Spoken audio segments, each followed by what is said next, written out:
question bi me call enim bebre no mo amuti musi ma ye freeze the country ne especially mo leader na was o kete free fam person bi so kete say be bia o so odi ade no he no se omo ko bodwa na omo tenase ofira kra akọ so omo ko bodwa na omo tenase abo de mo twe mo amotimi short mo se ne we ko ma no mo nkate haram ko ma no se omo ko bodwa okọ na kura ase na omo ko bodwa ne mpedifo na ahia ne mabu ni pie eba ebegina bidele phone na ebedwa phone na enum se mo ye chimifo mo ye moa mo nim nyansa mo tete ahenni no so mo tete nkonwa so ha se mo ye moa pa na ubusa mo sa adan ya mo si bia ye ni toilet bia ye ni market ya to ade bia ye fie o ye kromo no mabu ni se ehwa ye fin ye kura na se no na se omo begina ho mo nim nana no monim na omufura se mo jimi timunum nyansa se krom ha ye fin munum nyansa se ye ni janan bia e pa chokete jeffrey fa sei na ho be yewo na sei na be file fa afri mu sei na nana mo mti wonna no on be dwene amoma kasa kuma mu se mudi o mudi matemu a wo ba ko ye sa toilet na ma mbe mango fa ko prepare how man na se mo bekese machi o de bia because o ma disrespect him okatachi face the country movement mo ye kuo no man katimi agina ka mo advantage a mo betimi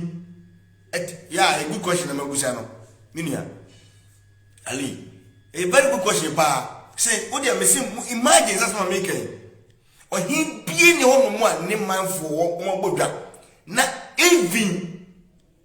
before so bekasa kwan say ehia no osre nana no wansa na wetimi abekasa nana no mpo na the whole Ghana president no musimo oman mo yefin enti ofre president ne se we sebi wajimi enti wonyiwe sebi Mr President wonum nyansa se enkra yefin sebi president we aboa se education system ne yepo sebi how come se mo yesa how what that game one was it and me say wo ka te chief for there we see odi ade o baby me nim se we ya ne so ya wona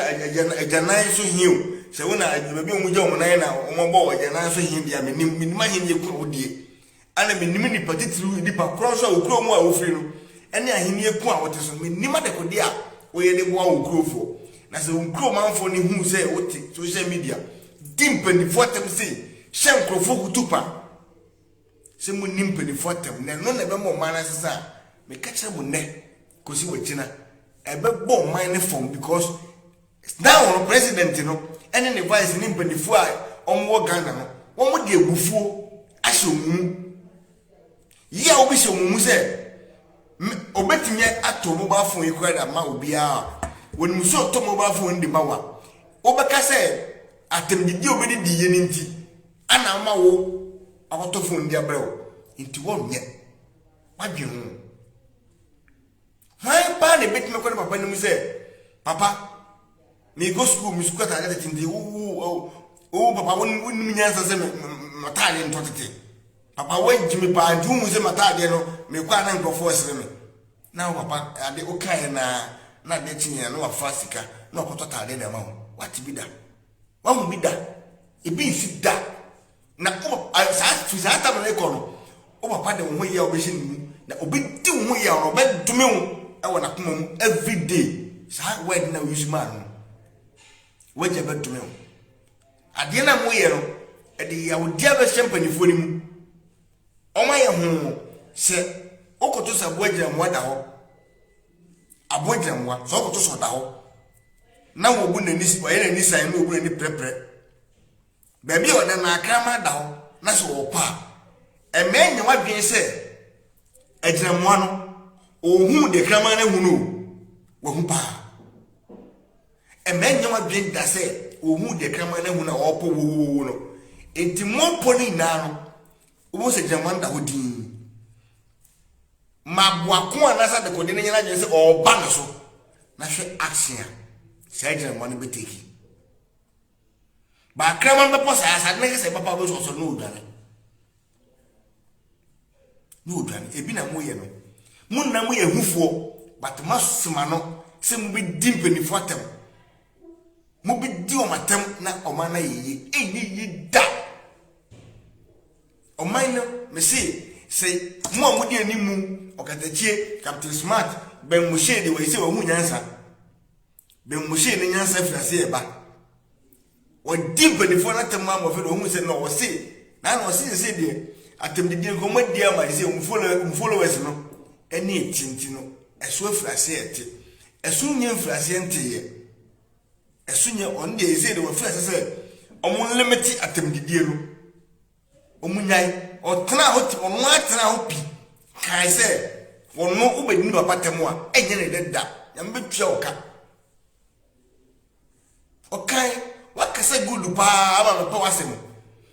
sa statement no ubedin ko asem mbeka ba wakasa good a enim tra ka say ye no bi na e wa ha no ye ntan wo bibia we say we free the country ekuo na mate no se mo de ye se mo de gigi sika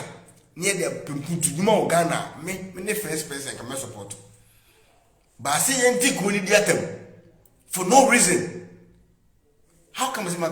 maybe me page me be kasa mamwa edim man kasa mamwa na mu di matem enye possible China for dia omo ye no nyatem didie nya manso president mbokra nso ma omu kamenu mi enu ni freedom fighters yi ke be kan nwabum ka president ni hu no na sika bok ne de